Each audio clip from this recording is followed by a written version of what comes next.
Hello friends, welcome back to my channel.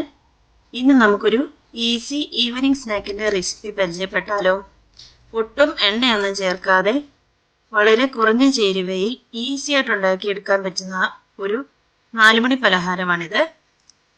പെട്ടെന്ന് ചായ കുടിക്കുമ്പോൾ നമുക്ക് അതിൻ്റെ കൂടെ കഴിക്കാൻ വേണ്ടി ഈസി ആയിട്ട് ഉണ്ടാക്കിയെടുക്കാൻ പറ്റുന്ന, വെറും 3 മിനിറ്റിൽ റെഡിയാക്കിയെടുക്കാൻ പറ്റുന്ന ഒരു സ്നാക്കിൻ്റെ റെസിപ്പിയാണിത്. അപ്പം ഒട്ടും വൈകാതെ നമുക്ക് വീഡിയോയിലേക്ക് പോകാം. ഇതിന് വേണ്ടിയിട്ട് ഞാനൊരു പാൻ അടുപ്പത്ത് വെച്ചിട്ട് അതിലേക്കൊരു 1.5 കപ്പ് ശർക്കര ചീകിയത് ചേർത്ത് കൊടുത്തിട്ടുണ്ട്. ഇനി ഒരു കപ്പ് വെള്ളം കൂടെ ചേർത്തിട്ട് നമുക്ക് ഈ ശർക്കര നന്നായിട്ട് മെൽറ്റ് ചെയ്തെടുക്കണം. ശർക്കര എല്ലാം വെള്ളത്തിൽ നന്നായിട്ട് അലിഞ്ഞു വന്നിട്ടുണ്ട്. ഇനി നമുക്കിതൊരു സൈഡിലേക്ക് മാറ്റി വയ്ക്കാം. അടുത്തതായിട്ട് ഒരു മിക്സിയുടെ ജാറിലേക്ക് 1 കപ്പ് ഗോതമ്പ് പൊടിയും അതേ അളവിൽ തന്നെ തേങ്ങയും ചേർത്ത് കൊടുത്തിട്ടുണ്ട്. ഇനി നമുക്ക് നന്നായിട്ടൊന്ന് ബ്ലെൻഡ് ചെയ്ത് കൊണ്ടുവരണം. ഇപ്പം ഇത് നന്നായിട്ട് മിക്സ് ചെയ്ത് ബ്ലെൻഡ് ചെയ്ത് കൊണ്ടുവന്നിട്ടുണ്ട്. ഇനി ഇതിലേക്ക് ഒരു 10 പീസ് അണ്ടിപ്പരിപ്പ് ചേർത്ത് കൊടുത്തിട്ടുണ്ട്. അണ്ടിപ്പരിപ്പ് അല്ലെങ്കിൽ കപ്പലണ്ടി ആണെങ്കിലും നിങ്ങൾക്ക് ചേർത്ത് കൊടുക്കാം. ഇനി ഇത് നന്നായിട്ടൊന്ന് ക്രഷ് ചെയ്ത് കൊണ്ടുവന്നിട്ടുണ്ട്. ഇനി ഒരു പാൻ അടുപ്പത്ത് വെച്ചിട്ട് അതിലേക്ക് 1 സ്പൂൺ നെയ്യാണ് ചേർത്ത് കൊടുത്തിരിക്കുന്നത്. ഇതിൽ നമ്മൾ എണ്ണയൊന്നും യൂസ് ചെയ്യത്തില്ല, ഈ 1 സ്പൂൺ നെയ്യ് മാത്രമേ യൂസ് ചെയ്യത്തുള്ളൂ. ഇനി ഇതിലേക്ക് നമ്മൾ മിക്സ് ചെയ്ത് വെച്ചിരുന്ന ഗോതമ്പ് പൊടി, തേങ്ങയും കാഷ്യൂനട്ടുമായിട്ടുള്ള മിക്സർ ചേർത്ത് കൊടുക്കാം. ഇനി ഇത് ഒരു ലോ ടു മീഡിയം ഫ്ലെയിമിലിട്ടിട്ട് നന്നായിട്ടൊന്ന് ഫ്രൈ ആക്കി എടുക്കണം.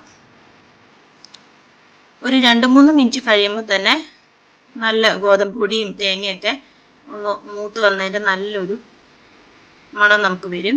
ഇനി ആ മധുരം ഒന്ന് ബാലൻസ് ചെയ്യാൻ വേണ്ടിയിട്ട് ഒരല്പം ഉപ്പ് ചേർത്ത് കൊടുത്തിട്ടുണ്ട്.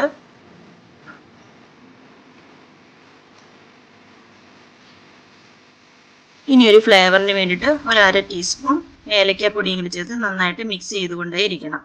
കൈ എടുക്കാതെ മിക്സ് ചെയ്യണം. അതുപോലെ ഫ്ലെയിം കൂട്ടിയിട്ടാൽ ഇത് പെട്ടെന്ന് കരിഞ്ഞു പോകും. അതുകൊണ്ടാണ് ഒരു ലോ ടു മീഡിയം ഫ്ലെയിമിൽ തന്നെ നന്നായിട്ടൊന്ന് ഫ്രൈ ചെയ്തെടുക്കണം. ഇപ്പം ഇത് നന്നായിട്ട് ഫ്രൈ ആയിട്ട് വന്നിട്ടുണ്ട്. ഇനി ഇതിലേക്ക് നമ്മൾ മാറ്റി വെച്ചിരുന്ന ആ ശർക്കര പാനി ഒരു അരിപ്പയിലൂടെ ഒഴിച്ചു കൊടുക്കണം. കല്ലും മണ്ണൊക്കെ ഒന്നും മാറി വരാൻ വേണ്ടിയിട്ടാണ് ആ അരിപ്പയിലൂടെ ഒഴിച്ചു കൊടുക്കുന്നത്. ഇനി ഇത് നന്നായിട്ട് മിക്സ് ചെയ്യണം. ഈ ഗോതമ്പ് പൊടിയും ശർക്കര പാനി എല്ലാം നന്നായിട്ട് മിക്സായിട്ട് വരണം. അത് ഈ ഒരു പരുവത്തിൽ നമുക്ക് കിട്ടിയിട്ടുണ്ട്. നന്നായിട്ട് മിക്സ് ചെയ്തുകൊണ്ടേ ഇരിക്കണം. ഈ ഒരു രീതിയിലാകുമ്പോഴത്തേന് നമുക്ക് ഫ്ലെയിം ഓഫ് ചെയ്തിട്ട് ഇതൊന്ന് തണുക്കാനായിട്ട് മാറ്റി വയ്ക്കാം.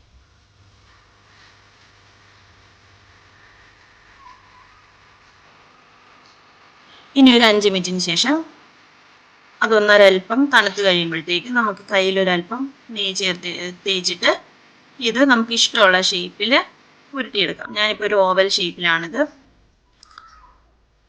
റെഡിയാക്കി എടുക്കുന്നത്. നിങ്ങൾക്ക് റൗണ്ട് ഷേപ്പിലാണെങ്കിലും റെഡിയാക്കി എടുക്കാം.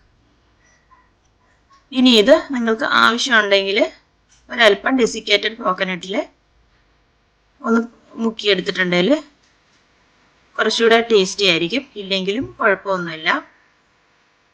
ഞാനിപ്പോൾ ഒരൽപ്പം ഡെസിക്കേറ്റഡ് കോക്കനട്ട് അതിൽ മിക്സ് ചെയ്തെടുത്തിട്ടുണ്ട്.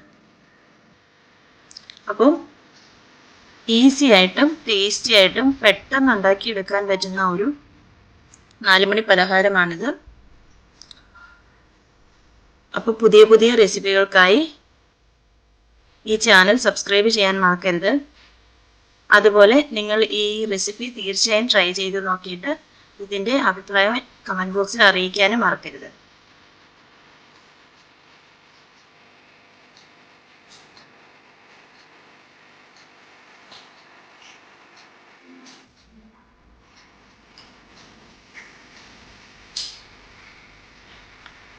അപ്പോൾ thank you for watching my video.